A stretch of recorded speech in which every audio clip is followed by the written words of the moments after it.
WWE Monday Night Raw, January 21st, 2013 review show, results show.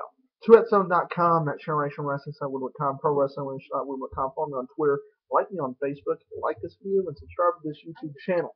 That being said, let's get into it, y'all. It's from San Jose, California. We kick things off with a Martin Luther King video package, because of course, it's his holiday. Vicky Guerrero and Paul Heyman come out there, and basically they go back and forth about The Rock and how that he made fun of them and that how it wasn't right, and that The Rock was basically locked out of the arena, and if he tried to get back in the arena, he would be arrested. The Rock is backstage in the arena, surprisingly, trying to talk the cops into letting him in there. An okay segment by Vicky and Paul.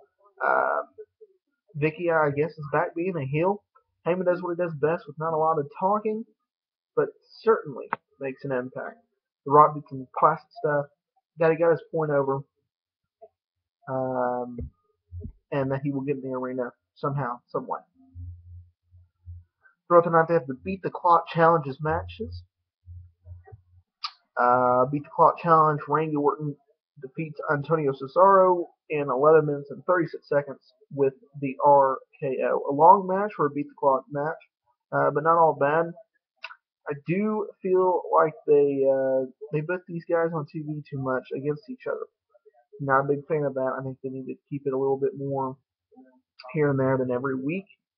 But that's just me. Not only do they get the guys over, trying to be a heel, but what I'm trying to say is here, Randy Orton is trying to be a heel. We know he's going to be a heel. On SmackDown, he's a heel, but on Raw, he's a babyface. But if he defeats another heel, how does that get him over as a heel? Heels versus heels doesn't make much sense there. Just saying. Big Show basically defeats Zack Ryder with a knockout punch. Very short match, maybe a minute. I liked it, the show. Big Show got over so quickly. But defeating a guy like Zack Ryder is just a shame because he has so much potential. Then we have Ryback defeat Heath Slater. Pretty short match again. A short / job match that made Ryback look good and got some promo time, which he definitely needs. Good stuff here. And then The Rock is backstage saying that he will get into their building somehow, some way, and toss the cops. Makes The Rock look a lot more better than cartoonish. CM Punk and Paul Heyman come out there. Punk says the WWE Championship is the most important thing to him. But The Rock is not to him. Says the WWE Championship is prestigious, but to The Rock fans it's prestigious.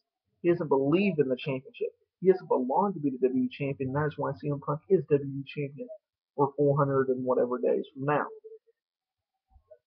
Good, intense heel promo by CM Punk. Like I said, he's kind of getting a little old. He is the best guy for promos, but sometimes he repeats himself way too much. But of course, he's competing with The Rock, so it's really not that fair. Another Beat the Clock match. Dolph Ziggler versus Miz, probably the best match of the night.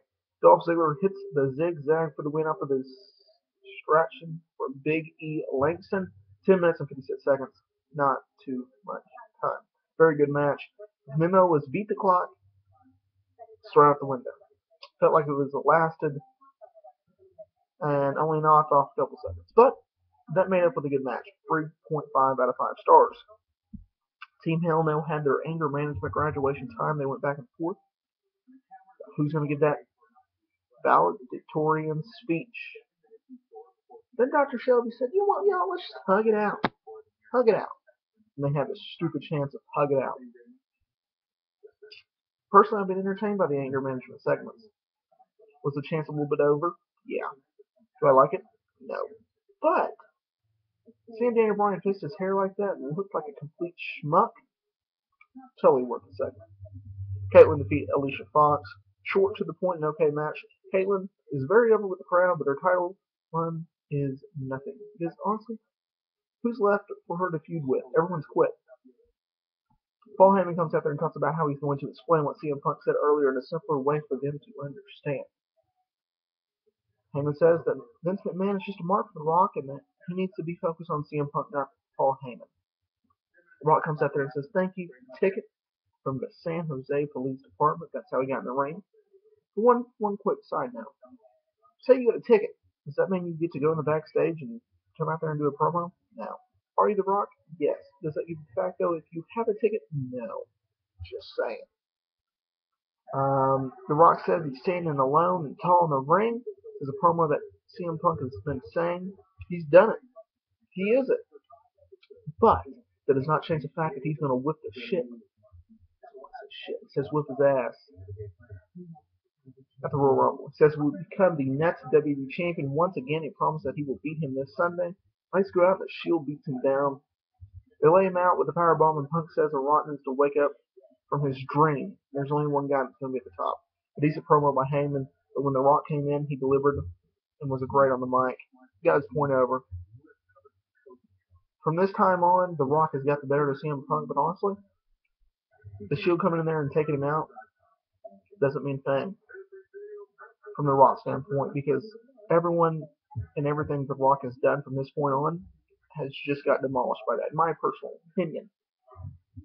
The Rock had a bunch of heat, not a bunch of heat, but he had a bunch of build-up, and that's lost. But maybe, just from this, The Rock is a lock for winning the WWE Championship.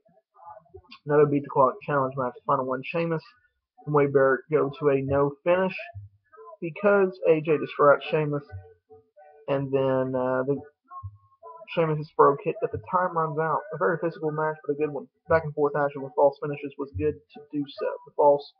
The finish makes sense because you have Dolph Ziggler winning it. But a good 3.5 out of 5-star match. Alberto Del Rio demolishes Tenzai. An okay match, but what was up the Spanish promo afterwards, Alberto Del Rio?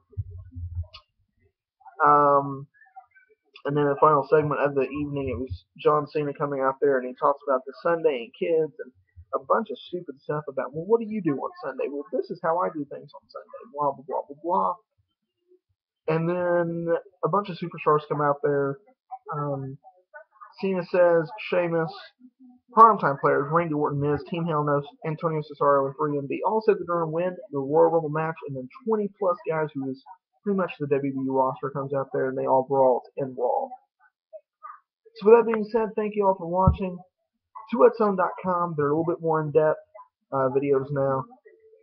I got blogs, AR's Cold Truth on 2xzone.com, wrestling.com, Next Generation Wrestling.com, Pro Wrestling Unleashed.com. Thank you all for watching, and go check out 2xzone.com. Really thank you all for the support. Hit that like button, hit that subscribe button. Follow me on Twitter so we can interact. That being said, WWE Monday Night Raw, January 21st, 2013 review show.